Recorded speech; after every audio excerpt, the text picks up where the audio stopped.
berkait dengan peristiwa perubahan kiblat yang berlaku di zaman Rasulullah sallallahu alaihi wasallam, di mana permulaan Nabi sallallahu alaihi wasallam berada di Mekah. Nabi bersembahyang dalam keadaan menghadap Kaabah dan Baitul Maqdis, kedua-dua sekali. Mudah dilakukan, tidak menjadi masalah. Kerana sakhrah, batu besar yang terletak di dalam Al-Masjid Al-Aqsa, menjadi kiblat Nabi-Nabi zaman dahulu. Kaabah ialah rumah Allah yang didirikan oleh Nabi Ibrahim alaihi salam, yang menjadi lambang tauhid. Ketika Rasulullah sallallahu alaihi wasallam berada di Mekah, tidak menjadi masalah baginda berhadap ke arah kiblat, dalam masa yang sama berhadap ke arah Baitul Maqdis.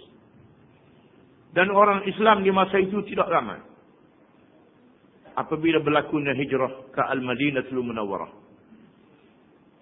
Setengah ulama mengatakan Nabi SAW berijtihad yang diizinkan oleh Allah Ta'ala supaya menghadap ke sakhrah Baitul Maqdis,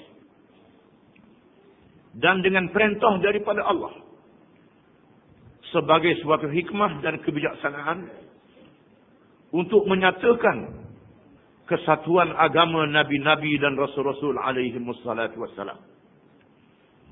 Agama yang dibawa oleh Nabi Muhammad sallallahu alaihi wasallam adalah sama dengan agama Allah pada dasarnya yang dibawa oleh Musa dan Isa alaihi wassalam. Supaya kedua-dua penganut ahli kitab melihat dengan sendiri bagaimana bersatunya dasar yang dibawa oleh Nabi-Nabi dan Rasul-Rasul alaihi wassalatu wassalam. Rasulullah SAW menghadap ke Baitul Maqdis ketika berada di Madinah. Setengah ulama mengatakan selama 16 bulan. Setengah ulama mengatakan selama 17 bulan. Sehinggalah Allah Subhanahu wa taala memerintah supaya kiblat diubah ke arah Kaabah di Makkahul Mukarramah. Apabila berlakunya perintah ini dan hukum ini, maka timbullah kata-kata yang tidak menyenangkan. Allah Ta'ala menurunkan ayat ini. Sayaqulu as-sufaha'u minan nas ma wallahum an qiblatihim allati kanu 'alaiha. Orang-orang yang bodoh akan berkata. Orang-orang yang bodoh di kalangan manusia akan berkata, apa sebabnya yang menjadikan orang-orang Islam berpaling dari kiblat yang mereka menghadapnya selama ini? Apa pula ni agama biasa apa ni? Sekali menghadap ke nu, sekali menghadap sini pula. Allah Ta'ala menyatakan mereka ialah orang-orang yang bodoh. Ulama tafsir berbelah bagi dalam menentukan siapa orang-orang yang bodoh ini. Setengah ulama mengatakan mereka ialah orang-orang musyrikin, iaitulah penyembah-penyembah berhala yang tidak mengerti. Setengah ulama mengatakan mereka ialah orang-orang munafikin, orang-orang munafik yang bersemayam bersama dengan Nabi SAW di masjid, berpura-pura menjadi orang Islam. Setengah ulama mengatakan mereka ialah golongan ahli kitab. Di kalangan orang-orang Yahudi dan orang-orang Kristian, sebenarnya ketiga-tiga golongan itu bodoh belaka. Munafik pun bodoh, musyrikin pun bodoh, dan golongan ahli kitab pun bodoh. Kerana mereka tidak faham bahawa hukum agama ni bukan ditentukan oleh Nabi. Hukum agama ditentukan oleh Allah Subhanahu wa taala. Qul lillahil masyriq wal maghrib yahdi man yasha'u ila siratim mustaqim. Katakanlah, wahai Muhammad sallallahu alaihi wasallam, timur dan barat adalah kepunyaan Allah. Maka ke pihak makna sahaja kita diarahkan menghadapnya, wajiblah kita mematuhinya.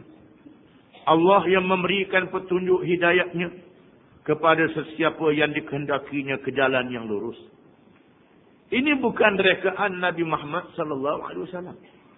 Ini ialah hukum Allah Subhanahu wa taala yang diwahyukan kepada Nabi Muhammad sallallahu alaihi wasallam.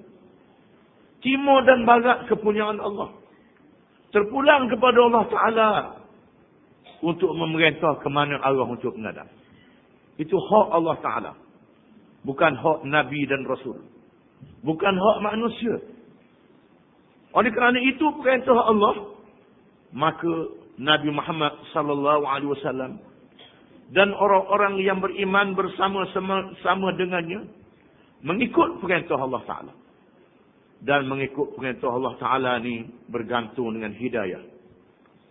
Hidayah yang diberi oleh Allah kepada sesiapa yang ia kehendaki. Cerdik, pandai, bijak macam mana sekalipun, kalau tak dapat hidayah, tak masuk Islam. Kalau tak dapat hidayah, tak beriman. Orang yang mendapat hidayah, beriman dengan Allah dan Rasulnya Muhammad sallallahu alaihi wasallam.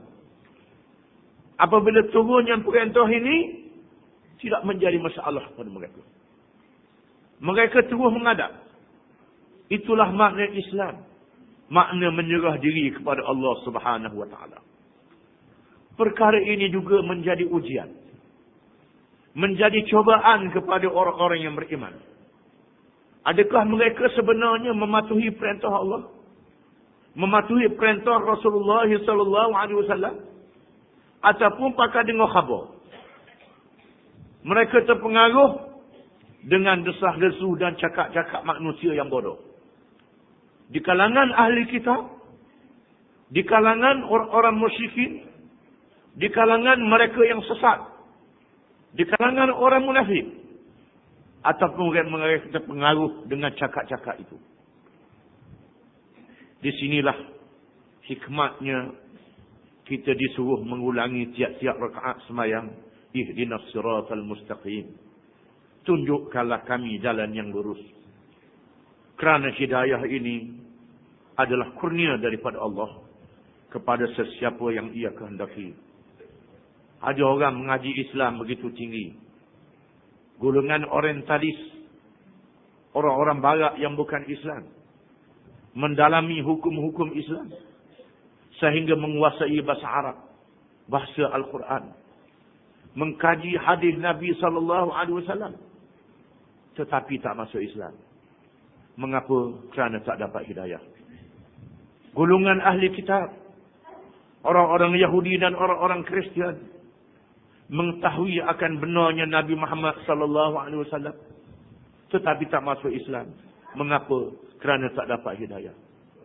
Kita tengok di zaman kita ni, kan dia ngaji Mekah, ngaji Mesir, ngaji ke mana? Pasal apa jadi celaru habis? Sebabnya tak dapat hidayah. Masalahnya ialah hidayah daripada Allah. Orang bodoh macam mana sekalipun, kalau Tuhan beri hidayah pada dia, dapat hidayah. Cerdik macam mana sekalipun, tapi sombong, cerdik, berasa megah dengan ilmu dia, Tuhan tak beri hidayah pada dia. Di sinilah perlunya kita bergantung dengan Allah Subhanahu wa taala. Jangan berasa cukup dengan cerdik pandai kita sahaja. Begitulah juga dalam perkara yang berkait dengan perintah kiblat. Hanya mereka yang dapat hidayah daripada Allah tidak terpengaruh dengan ejekan orang-orang Yahudi dan orang-orang munafik ketika berlakunya perintah berubah kiblat.